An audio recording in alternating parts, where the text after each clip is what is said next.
माळशिरस तालुक्यामध्ये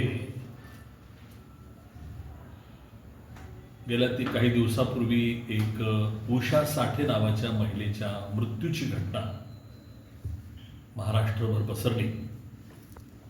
मातंग समाजातील ही उषा साठे नावाची स्त्री आपला पती विजय साठे याच्या सोबत चौंडेश्वरवाडी या ठिकाणी माने पाटील यांच्या शेतामध्ये सालगडी म्हणून काम करत होते.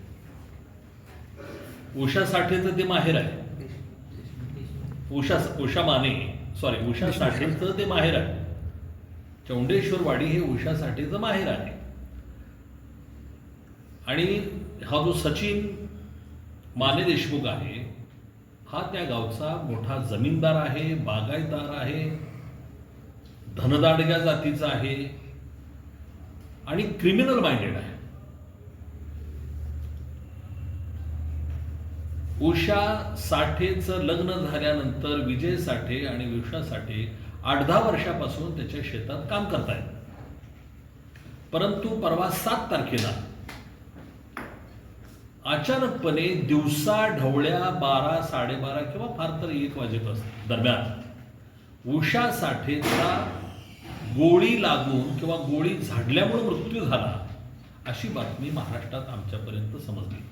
माहिती घेतल्यानंतर असं लक्षात आलं की विजय साठे हा त्या शेतामध्ये पिकांना फवारणी करत होता आणि त्याच वेळेला त्याची पत्नी त्याच्या दिशेने येत होती आणि त्याच ठिकाणी तो सचिन देशमुख बंदूक घेऊन, रिव्हॉल्वर घेऊन तिथं उपस्थित होता. आणि अचानकपणे उषा साठेच्या किंचाळण्याचा आवाज विजय साठेला आला आणि एका क्षणामध्ये ती दिसेनाशी झाली. आवाजाच्या दिशेनं तो आणि त्याचे सहकारी डोलारे वगैरे जे आहेत त्याच्या शेजारी राहणारे हे सगळे पळत पळत गेले तर उषा साठेच्या डोक्यात बंदुकीची गोळी लागलेली होती. तिची हत्या झालेली होती. ती जमिनीवर रक्ताच्या थारोळ्यात पडली होती आणि सचिन देशमुखच्या हातात रिव्हॉल्वर होते. विजय साठे म्हणाला की हे काय केलं मालक, आणि असं म्हणल्यानंतर तो सचिन साठे तिथून पडून गेला. सचिन देशमुख, सॉरी जरा साठे जास्त होते. तर तो तिथून पडून गेला. परंतु त्या बंदुकीच्या रिव्हॉल्वरच्या फटक्यानं, आवाजानं त्याच्या कुटुंबातले लोक सुद्धा तिथं आले. त्यामध्ये सचिन देशमुखची बायको होती, सचिन देशमुखचा भाऊ होता किंवा सचिन देशमुखच्या कुटुंबातले लोक होते. रक्ताच्या थारोळ्यात पडलेल्या उषा साठेला घेऊन थार गाडीतून सचिन देशमुखाचा पुतण्या आणि तो विजय साठे दवाखान्यात आले, परंतु डॉक्टरनी मृत म्हणून घोषित केलं. यात कुठलीही शंका नाही की उषा साठेची हत्या सचिन देशमुख या गावातल्या बागायतदार जमीनदारनं केलेली आहे. यात आता काय अडचणच राहिलेली नाही. संतोष वाळके नावाचे DYSP तपास अधिकारी म्हणून काम करतायत. आज मी दलित महासंघाच्या वतीनं विजय साठेच्या कुटुंबियांना त्यांच्या माळखांबी गावामध्ये जाऊन भेटलो, सविस्तर चर्चा केली. उषा साठेचा जो भाऊ आहे त्या गावामध्ये फक्त मातंग समाजाचं एक घर आहे. चौंडेश्वरवाडी गावामध्ये महार किंवा बौद्ध समाजाचं सुद्धा घर नाही. एक होलारचं घर आहे आणि एक मातंग समाजाचं घर आहे. 99% समाज हा मराठा समाज आहे. थोडेफार मुस्लिम समाजाचे लोक आहेत आणि ही दलितातली 2च कुटुंब आहेत. समाज नव्हे, 2च कुटुंब आहेत. आणि इतकी मोठी दहशत आहे की या पाटील देशमुखांच्या संदर्भात कुणी उच्चार सुद्धा करू शकत नाही. आणि त्यात ही सचिन देशमुख जो आहे तो क्रिमिनल आहे हे नुसत्या गावालाच नाही तर सगळ्या तालुक्याला माहित आहे. त्यामुळे उषा साठेची हत्या सचिन देशमुखनंच केलेली आहे. स्वतःच्या हातात रिव्हॉल्वर घेऊन त्यानं तिच्या डोक्यात मारलेली गोळी. त्यानं रोखलं, ज्यावेळेला रिव्हॉल्वर रोखलं त्यावेळेला तिनं हात आडवा केलेला आहे. तिच्या हातातून गोळी घुसून डोक्यात गेलेली आहे. म्हणजे आरोपी कोण आहे आता सांगण्याची गरज नाही. पण तपास अधिकारी म्हणून काम करणारे सन्माननीय DYSP संतोष वाळके जे आहेत ते ज्या पद्धतीनं आमच्याबरोबर चर्चा करत होते त्या चर्चेतून आरोपी वाळकेंचा पाहुणा तर नाही ना असा प्रश्न आमच्या पुढे पडायला लागलेला आहे. कारण ते सांगत होते, पहिल्यांदा त्यांनी सांगितलं की म्हणजे आरोपी सांगेल त्यावर हे विश्वास ठेवतात.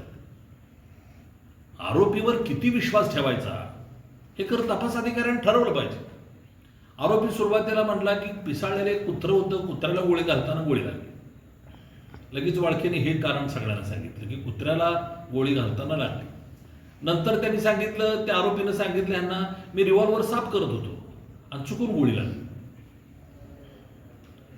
म्हणजे ह्या सगळ्या आरोपी सांगेल ते जर तपास अधिकारी जर मान्य करत असेल तर निकाल काय लागणार आहे, चार्जशीट काय जाणार आहे, काय सांगायला ज्योतिषीची गरज नाही. माझी कळकळीची विनंती आहे की तपास अधिकारी पोलीस उपअधीक्षक संतोष वाकळे यांनी निपक्षपाती चौकशी करायला पाहिजे.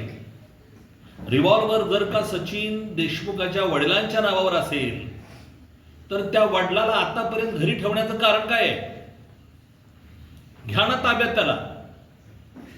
कुणाचाही रिव्हॉल्वर कोणीही घेऊन जातोय, कुणावरही रोखतोय, त्याच्यातून हत्या होते आणि वाळके साहेब सांगतायत तपास चालू आहे, तपास चालू आहे. असं नाही व्हायला पाहिजे. धनदांडग्याच्या कुटुंबामध्ये एखाद्याची काही घटना घडली की तुम्ही लगेच फास्ट ट्रॅक कोर्टामार्फत लगेच कारवाई करताय. नसरापूरच्या प्रकरणामध्ये आपण बघितलं, त्या कांबळ्याला फाशी झाली, जाहीर झाली. आम्ही कोर्टाला धन्यवाद देतो. परंतु या केसमध्ये फास्ट ट्रॅक कोर्ट कधी भाग घेणार आहे? शासन ह्याच्यावरती कधी बोलणार आहे? गरीबाची एक स्त्री, एखाद्या कुटुंबामध्ये जेव्हा एखाद्या स्त्रीचं निधन होतं, खरं तर आजच्या काळात तर स्त्री हीच कुटुंब प्रमुख आहे, तीच संसार चालवते आणि तिची हत्या झालेली आहे आणि आरोपी घरात आहेत आणि फरार आहेत, ही गोष्ट पोलीस स्टेशनला शोभणारी नाही. वाळकेंचा तपास हा अत्यंत धीमा आहे, संथ आहे आणि संशयास्पद पद्धतीनं ते तपास करतायत की काय असा प्रश्न पडलेला आहे. त्यांच्या बोलण्यातला आम्ही त्या आर्ग्युमेंटमध्ये आम्ही डिबेट झालेला आहे मोठं त्यांच्याबरोबर आता. आणि त्यांनी हेही मान्य केलं की तुम्हाला जर माझ्याबद्दल शंका येत असेल तर तुम्ही तपास अधिकारी बदला, माझ्याबद्दल तक्रार करा. अहो तुम्ही हे का सांगताय? तुम्ही तटस्थपणानं तपास करा ना, आम्हाला कळतंय ना. एखादा जबाबदारी अधिकारी एक स्टेटमेंट देतो की तपास अधिकारीच बदला. आता उपाधीक्षक अर्थ काय येतात? सचिन देशमुख याच्यावरती खुनाचा गुन्हा दाखल केला असला तरी सुद्धा इथलं प्रशासन, इथले तपास अधिकारी त्याला वाचवण्याचा तर प्रयत्न करत नाहीत ना, असा प्रश्न पडावा अशी परिस्थिती आहे. माझी इथल्या पोलीस अधीक्षकांना, जिल्हाधिकाऱ्यांना विनंती आहे, आवाहन आहे की तुम्ही स्वतः जातीनं या प्रकरणात लक्ष घाला.